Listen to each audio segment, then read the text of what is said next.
Muito bem, meus amigos, muito obrigado pela presença de todos.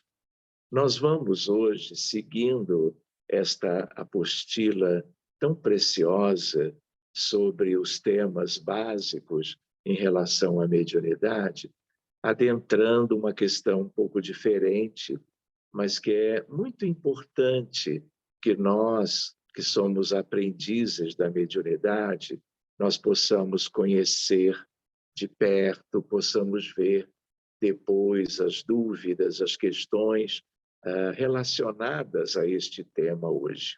O título do tema número 4, módulo 2, programa 1, chama-se Laboratório do Mundo Invisível. Então, vocês vão ver, na sequência da narrativa desses conteúdos, a ideia que aqueles que cuidaram da apostila procuraram reunir para nos darem uma ideia de algumas questões sobre como funciona o mundo espiritual. E isso tem um sentido muito importante para nós, porque a mediunidade, vocês sabem, ela exatamente vai possibilitar que nós, encarnados, pensando na mediunidade mais típica, nós encarnados estaremos como que nos envolvendo com espíritos desencarnados. Eles, por sua vez, claro, conosco, seja através da vidência, da psicografia, psicofonia, magnetismo de cura e assim por diante. Então, meus amigos, a ideia qual é? Nós precisamos nos enfronhar no sentido de como é a realidade espiritual de um mundo de provas e expiações, como é a Terra. Aliás, como é a Terra atualmente. Porque já foi diferente, será diferente no futuro. E lembramos que existem outros muitos mundos no universo que também estão na categoria, na hierarquia dos mundos, como mundos de provas e expiações. A Terra não é o único, mas é a nossa realidade, a nossa referência, e é aqui que nós vamos exercer a mediunidade. Então, vocês vão ver no capítulo de hoje que nós vamos examinar algumas referências, mas depois nós teremos que avançar para outras e outras questões interessantes em relação a essa realidade. Então, quando vamos para a primeira página, logo depois do título, entre as surpresas que as narrativas espíritas apresentam a respeito das diferentes dimensões do plano espiritual, um fato se destaca: o mundo invisível é semelhante ao visível ao plano físico. Aliás, vocês vão ver que opiniões existem dentro do movimento espírita diferentes entre si. Eu vou comentar isso depois para seguirmos um pouco mais adiante, né? Então, daí o espírito André Luiz transmitir informações, algumas até corriqueiras, por ele presenciadas na região inferior, para onde foi conduzido logo após a sua desencarnação. Quando ele diz por onde ou para onde ele foi conduzido, não é que alguém o levou para lá. As circunstâncias dele, pessoais, claro que espirituais, o fizeram permanecer aqueles anos naquele que é considerado o umbral inferior. Pois bem, seguindo adiante, persistiam as necessidades fisiológicas, sem modificação. Castigava-me a fome todas as fibras, e nada, obstante o abatimento progressivo, não me fazia cair definitivamente em absoluta exaustão. Ou seja, eram considerações de um homem comum, encarnado. Só que ele estava desencarnado na Terra e numa região que é uma região, vamos dizer assim, de razoável sofrimento. Muito populosa, é verdade. Então, ele começa a contar sobre a experiência dele. E é claro, algo que todos vocês conhecem, a ideia de que Allan Kardec, nas obras básicas envolvendo o Pentateuco kardeciano, obras póstumas, revista espírita, ele não se dedicou a tantos detalhes como, a partir do trabalho de Francisco Cândido Xavier, André Luiz pôde nos apresentar.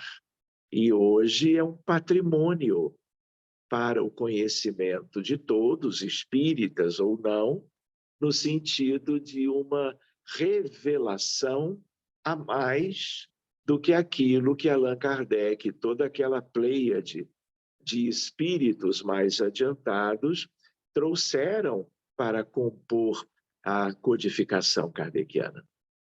Então, nós estamos com o André Luiz indo um pouquinho adiante. Pois bem, então a primeira revelação é de André Luiz. E os amigos da FEB que confeccionaram a apostila nos dão logo depois uma ideia de irmão Jacó. Vocês vão ouvir sempre falar sobre ele por causa do livro Voltei. O livro Voltei é também um livro astro, publicado pela FEB, e, vamos dizer, este irmão Jacó é um pseudônimo de Frederico Figner, que foi um colaborador durante muitos anos, inclusive na diretoria da FEB. E aí ele relata, o irmão Jacó, impressionado com a paisagem escura e perturbada que atravessara por ocasião do seu desenlace, recebendo do irmão Andrade, que o auxiliou após a desencarnação, a explicação de que tal paisagem representava. Como que 2 pontos.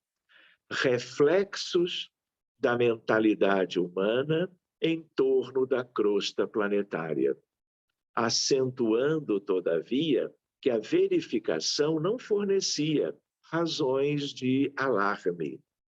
Uma vez que, se um homem respira cercado pelas irradiações dos próprios pensamentos, o mundo, casa dos homens, se reveste das emanações mentais da maioria de seus habitantes, dando-nos uma ideia de que, do outro lado, existem como que condições, pelo menos até certos departamentos ou esferas de vida, da vida do além-túmulo, algo muito semelhante ao que nós temos aqui entre nós. Lembrando que, na verdade, nós somos os mesmos. Agora nós estamos na matéria, mas de onde nós viemos? De uma condição de vida, para a maioria, algo como que semelhante lá do outro lado ao que temos por aqui. Tanto é que quando nós desencarnarmos, nós também estaremos voltando a uma realidade parecida.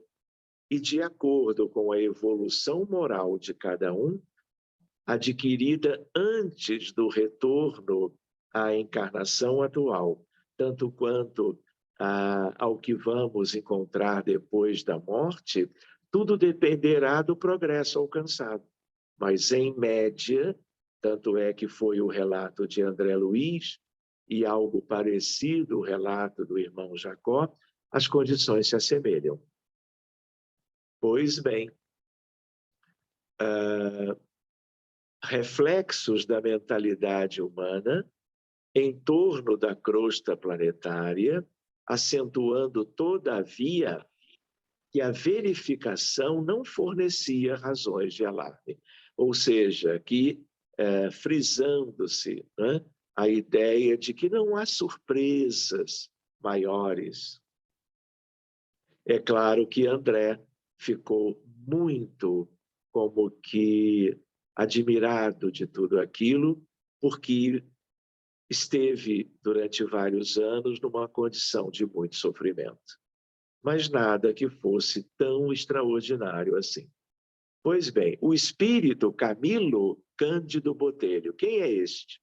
Camilo Castelo Branco, ou Camilo Cândido Botelho, é o autor do livro Memórias de um Suicida, pela psicografia da dona Ivone do Amaral Pereira. E é um livro extraordinário. E é mais um livro fabiano que nos adianta a respeito de como é, pelo menos, uma parte do mundo espiritual. Na verdade, mas com diversos conteúdos ou contextos diferentes, de sofrimento, medianos e de uma certa elevação. Então, este espírito, eu não me lembro se vocês sabem da história, né? Ele era um poeta português,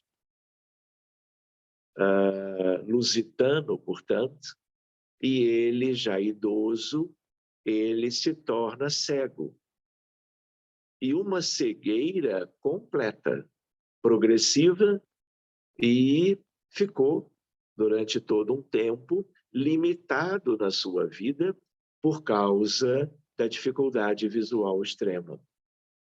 E ele, que não tinha ideia da vida após a morte, nem tampouco da imortalidade, portanto, ele, numa certa altura, dentro do seu sofrimento e do seu desespero e da ignorância sobre a realidade, sobre a continuidade da vida, ele acabou cometendo suicídio.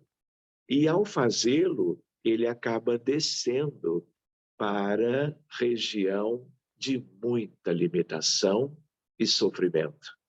Não apenas dele, mas de um grande conjunto de espíritos que tiveram isto em comum, cometeram suicídio.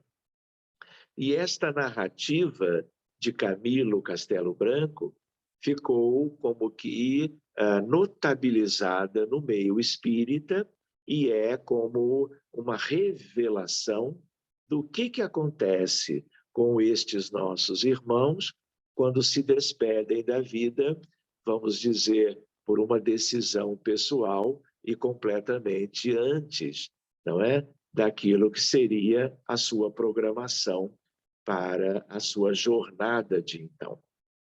Então, vejam lá, ele narra que, por ocasião da visita de entes queridos aos internos na Colônia Maria de Nazaré, e aí ele começa a descrever certos aspectos do outro lado, bondosas e caritativas, como toda mulher que tem a educação moral inspirada no ideal divino. As damas vigilantes dispuseram os parques para a grande recepção que se verificaria no dia imediato, utilizando toda a habilidade de que eram capazes e com arte e talento, criaram recantos dulcíssimos para a nossa sensibilidade, ambientes íntimos encantadores por nos falarem as recordações mais queridas da infância como da juventude. Muitos deles traduziam o lar paterno. Outros lembrariam cenários edificados sob as doçuras da afeição conjugal. E foi, pois, no próprio cenário que figurava a casa onde eu nasci, que tive a inefável satisfação de rever a minha mãe querida. Revi a minha esposa e recebi-os como se estivéssemos em nosso antigo lar terreno. Os mesmos móveis, a mesma decoração interna, a mesma disposição do ambiente que eu tão bem conhecera. Então, reparem a importância deste parágrafo, vamos dizer, deste conteúdo e o que ele deseja nos acrescentar. Não é? A ideia dos detalhes que pode haver quando nós estamos do outro lado da vida e quando ele já numa condição diferente do que aquela onde ele se viu nos primeiros tempos, ele tece pormenores da sua condição, do seu próprio lar e do ambiente envolvendo familiares muito próximos. Então, tudo isto é importante para nós, porque nos dá uma ideia de que nós não vamos encontrar, seja na reunião mediúnica, no centro espírita, quando estamos desdobrados e esperando uma comunicação a partir de uma providência dos benfeitores para o auxílio aos necessitados, nós não vamos encontrar necessariamente o vácuo, uma condição sem nada existindo nela. Então, isto também é natural, porque é uma forma de nós entendermos também questões ligadas à continuidade da vida. É claro que nem tudo é o que André Luiz descreveu, não só em Nosso Lar, mas em todas as suas obras da série sobre o mundo espiritual até e a vida continua, tanto quanto a questão de Irmão Jacó em relação ao livro Voltei, tanto quanto Dona Ivone e o autor espiritual narrando sobre o que há do outro lado em relação ao livro Memórias de um Suicida. Muito bem, no plano espiritual há inúmeras moradas, todas revestidas de detalhes que indicam as condições evolutivas dos seus habitantes. Então, existem postos de auxílio, existem estruturas mais ou menos complexas, existem cidades astrais, como Nosso Lar é um exemplo, não é?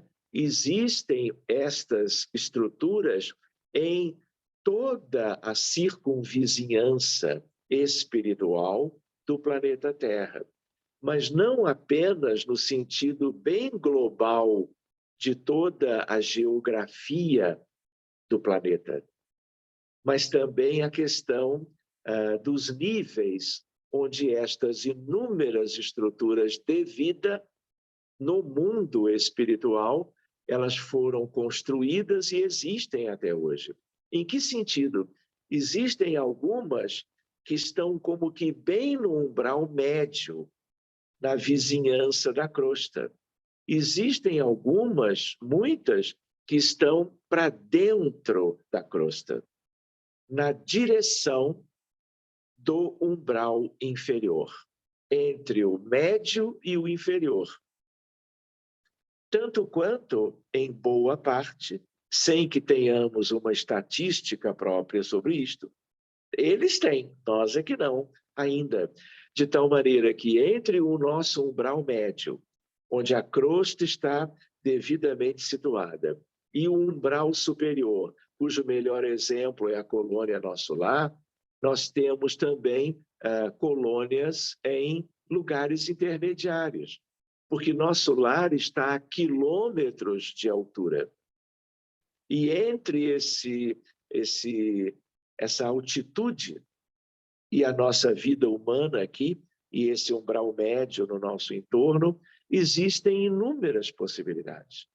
E essas colônias, elas guardam uma relação maior ou menor com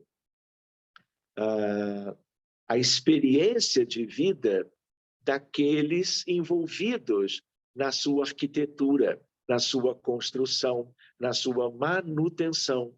E também, assim como as cidades, no plano físico, elas mudam dependendo de décadas ou séculos na sua evolução natural, né? Por exemplo, o Rio de Janeiro hoje é como é, mas há 100 anos ele era completamente diferente. Daqui a outros 100, a mesma coisa. Isso é válido para todas as cidades, no plano físico, mas também no mundo espiritual. Nosso lar, quando da narrativa de André, era como era.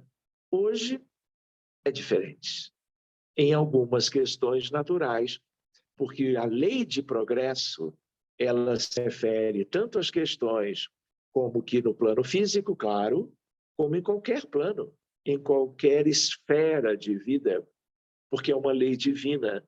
E sendo uma lei divina, ela tem a ver com tudo da realidade do grande universo e para o planeta Terra em relação a tudo por aqui também. Faz sentido, não faz? Pois bem,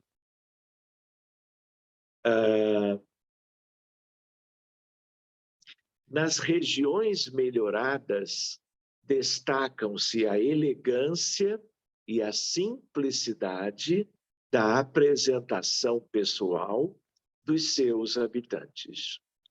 E aqui é também um convite, no sentido de comparação. Como é que nós estamos vivendo? Quais são os nossos interesses atuais? O que nos motiva no dia a dia da vida humana, na encarnação, a vivermos de um modo ou de outro? Quais são as nossas escolhas?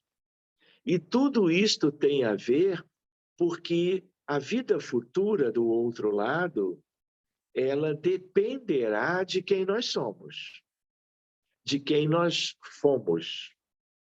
E ela também dependerá de nossas opções atuais. O que nos acompanha no dia a dia, como que os interesses pessoais? A que nós nos filiamos? Quais são as nossos anseios pensando em espiritualidade? Se nós não pensamos em evolução espiritual no dia a dia, buscando, quem sabe, o nosso aperfeiçoamento em relação a tudo que importa do ponto de vista moral e espiritual, leia-se substituição dos vícios milenares pelas virtudes do futuro, o futuro após a morte, aqui do lado, ele vai ser de acordo com quem nós somos e o que nós levamos quanto às nossas escolhas, pensamentos, sentimentos, vontade para o outro lado. Na verdade, nós às vezes já nos lembramos disso, nós não temos que esperar a desencarnação para nos situarmos em contextos os mais variados na vida do outro lado, no planeta Terra, por enquanto. Porque, na verdade, essa é uma questão constante, é uma questão diuturna. Por quê? Porque quando nós dormimos, nós estamos no mundo espiritual. o corpo físico repousa e com algo do perispírito. E a nossa alma vai viver por algumas horas na realidade do outro lado. E aí, para onde nós vamos? Quais são as nossas escolhas? Quando nós nos damos conta, mesmo não lembrando de nada no outro dia, como é o caso da maioria, nós vamos para algum lugar. Lembram? Alguém pode ficar ao lado do corpo a noite inteira, mas a maioria sai de dentro de casa e vai em busca daquilo e daqueles com quem tem afinidade. E aí é que mora o problema ou é aí que mora a solução? Por quê? Porque isso é uma escolha. Isso depende da história pessoal de cada um e, claro, e muito do momento atual nosso. Pois bem, esse é um outro tema, né? Mas que tem a ver com o que nós estamos vendo agora. Porque nas reuniões mediúnicas, muitos médiuns têm evidência.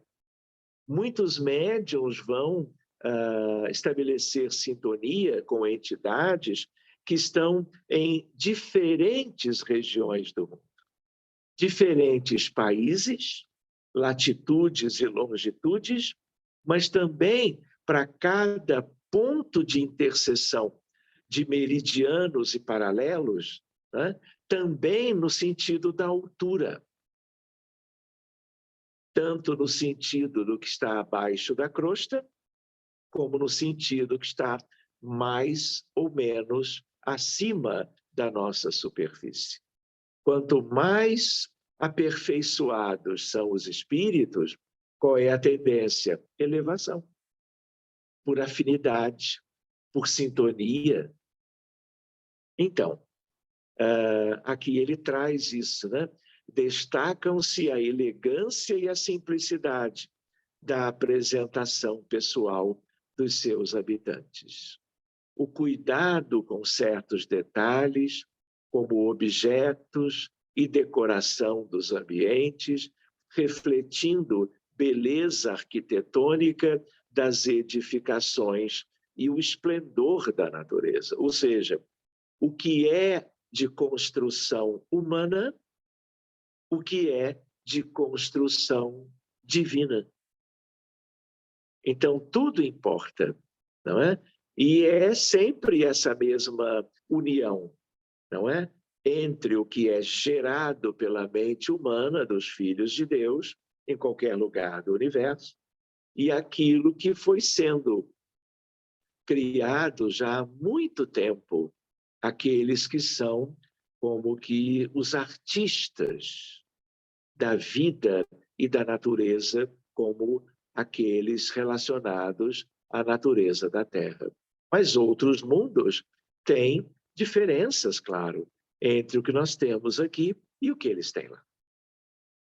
Pois bem, André Luiz traz notícias de bosques, parques educativos, dos mananciais de água, dos salões naturais que reproduzem quadros da passagem de Jesus pela terra. E ainda descreve a formosura do salão da ministra veneranda. A conservação exige cuidados permanentes, mas a beleza dos quadros representa vasta compensação. Ou seja, dá trabalho para manter? Sim, mas compensa, porque é trabalho, é digno e o resultado é, vamos dizer, o esplendor, a beleza, o encantamento em função do quanto isto também inspira aqueles que ali vivem ou aqueles que ali vão visitar. Acrescenta sua amiga Narcisa. Lembram da Câmara de Retificação? A primeira amiga de André Luiz? Lembram? Lembram quando depois que ele vai para o hospital de Nosso Lar e carinhosamente recebe a atenção dos médicos, né, que o cuidaram para que ele se restabelecesse logo. Ele tinha o abdômen no perispírito muito atingido pelo câncer de cólon, pela cirurgia e etc. E depois ele vai conhecer nosso lar. E numa determinada altura, ele, vendo tudo aquilo, ele se oferece para ser médico, envolvendo-se nos cuidados aos pacientes recebidos na colônia. E vocês lembram do resultado?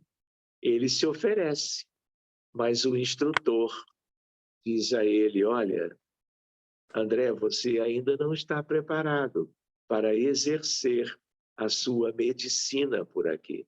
Nós lhe agradecemos, mas eu penso que o melhor lugar para você, por agora, é a Câmara de Retificação. E é aí que ele vai lidar com o sofrimento. Ali que ele vai ajudar, junto de Narcisa, vai conhecê-la lá, para ajudar a cuidar de uma infinidade de recém-desencarnados que puderam ser aceitos em nosso lar, mas necessitando de toda uma assistência, de todo um amparo. E ali é que ele vai conversando com Narcisa, é ali que ele começa a entender a administração da colônia. É ali, com Narcisa, que ele escuta a respeito da ministra veneranda, quando Narcisa diz a ele: André, Narcisa, ela tem 1 milhão de horas trabalhadas, sem nunca reclamar, sem nunca tirar férias. E é uma das nossas ministras. São 72 os ministros da colônia. E ele vai como que conhecendo melhor, e Narcisa tornou-se uma das mais importantes, eu diria, lindas personalidades da colônia Nosso Lar, nesse vínculo fraterno com André Luiz. Por isso aqui, não é? Vai haver a lembrança em relação a Narcisa. Para quem gosta de lidar com aquela ideia sobre quem é quem, tudo indica que a instrutora, a ministra veneranda, ela é aquela que, na história de Portugal, ela é conhecida como Isabel de Aragão.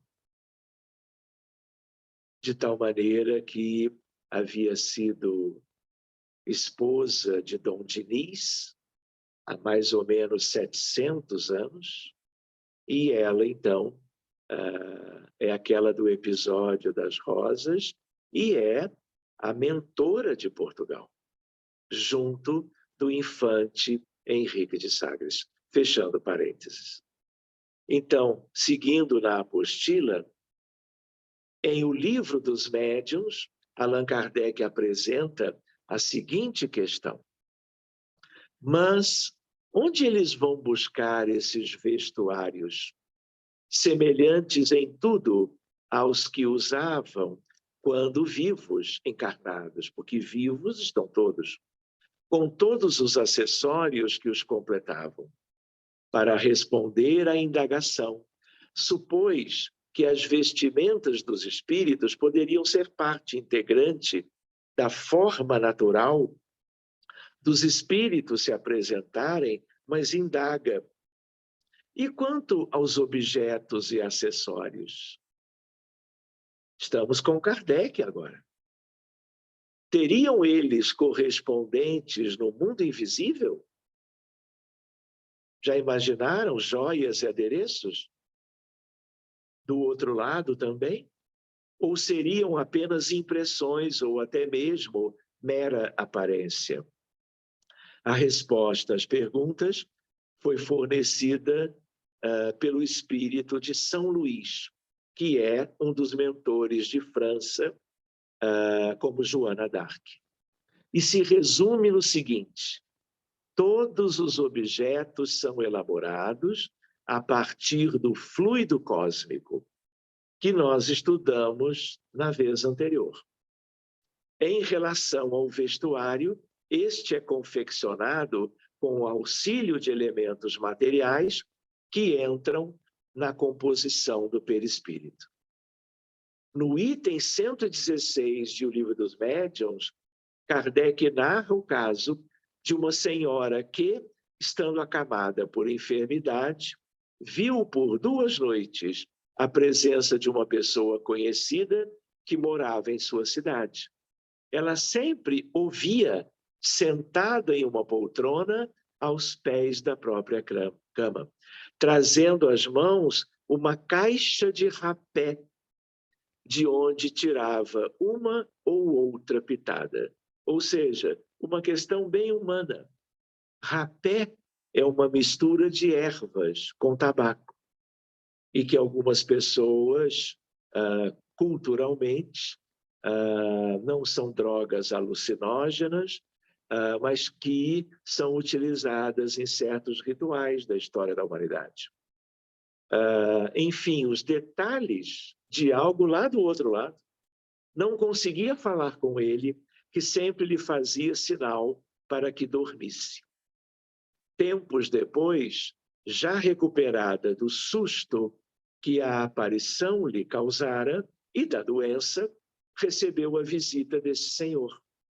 Dessa vez, era ele realmente quem estava lá. Usava a mesma roupa, a mesma caixa de rapé, e os modos eram os mesmos. Com essas descrições desses autores, nós vamos, não é, melhorando o nosso entendimento sobre o que acontece e o que existe do outro lado da vida. Pelo menos quanto àquilo na proximidade da vida humana dos que habitam reencarnados a crosta do planeta. Confere? Pois bem, vamos mais adiante um pouquinho. Um exemplo clássico é o da escrita direta, na qual palavras e dissertações escritas utilizam tintas de cores diferentes e que surgem no ar, na madeira, no papel. Na época de Kardec, isso aconteceu. Hoje é raríssimo. Sem que haja intervenção direta da pessoa encarnada. E aí nós começamos a imaginar que tem aí algo de ectoplasmia, de fenomenologia, de efeitos físicos. Pois bem, seguindo, sem que haja intervenção direta de encarnados. E aí Kardec ressalta que, à primeira vista, poder-se-ia supor que o espírito escrevia com o apoio de um lápis. Verificou posteriormente que não era o que acontecia. Desde, porém, que o papel é deixado inteiramente só, torna-se evidente que a escrita se formou por meio de uma matéria depositada sobre ele. De onde o espírito tirou esta matéria? E aí São Luís explica. Os espíritos dispõem sobre os elementos materiais disseminados por todos os pontos do espaço, na vossa atmosfera, de um poder que estáis longe de suspeitar. Podem, pois, concentrar à vontade esses elementos e dar-lhes a forma aparente que corresponda à dos objetos materiais. Leia-se fluido cósmico universal, leia-se princípio espiritual, leia-se ectoplasma. O fluido cósmico universal é suscetível de transformações, tanto pelo encarnado como pelo desencarnado, produzindo não só diversidades de matérias, como também mudanças nas matérias existentes. Por exemplo, transformar corpos opacos em transparentes e vice-versa. O que tem aí? Materializações e desmaterializações, em graus os mais variados. Consta o seguinte no Livro dos Médiuns: ora, assim como o espírito, servindo-se apenas da sua vontade, é capaz de exercer uma ação tão poderosa sobre a matéria elementar, por que não admitir que ele possa não só formar substâncias, mas também alterar as suas propriedades, usando como reativo, como indutor a sua própria vontade. Vemos então a importância da vontade na realização de qualquer tipo de fenômeno, exercida não só pelo espírito errante, aquele que aguarda a próxima reencarnação, como também pelo encarnado. Na verdade, a vontade funciona como a gerência esclarecida e vigilante, governando todos os setores da ação mental, como ensina o querido Emmanuel. Por último, a vontade exerce, portanto, papel fundamental na produção de todos os fenômenos mediúnicos e anímicos, inclusive na transmissão de fluidos magnéticos espirituais pelo passe, atividade corriqueira na casa espírita. Sabe-se do papel capital que desempenha a vontade em todos os fenômenos do magnetismo. Porém, como explicar a ação material de um agente tão sutil? A vontade, está no texto, é atributo essencial do espírito, como o pensamento, isto é, do ser pensante. Com o auxílio dessa alavanca, ele atua sobre a matéria elementar e, por uma ação consecutiva, reage sobre os seus componentes, possibilitando, assim, a transformação de suas propriedades íntimas. Muito bem, meus amigos. Então, nós vamos encerrando aqui na página 142 este chamado tema número 4. Então, esse é o nosso estudo de hoje, e eu penso que nós teríamos alguns minutinhos para algumas questões, indagações de vocês. Vamos aproveitá-los? Fiquem à vontade, então, meus amigos. E vamos, então, também dando boa noite, boas-vindas àqueles que chegaram um pouco depois do horário combinado, que é sempre às 19 horas, no horário de Brasília.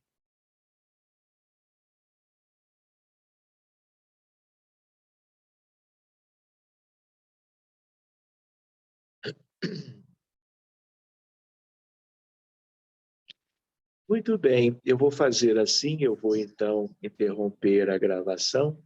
Talvez vocês então fiquem um pouco mais como que à vontade, está bem?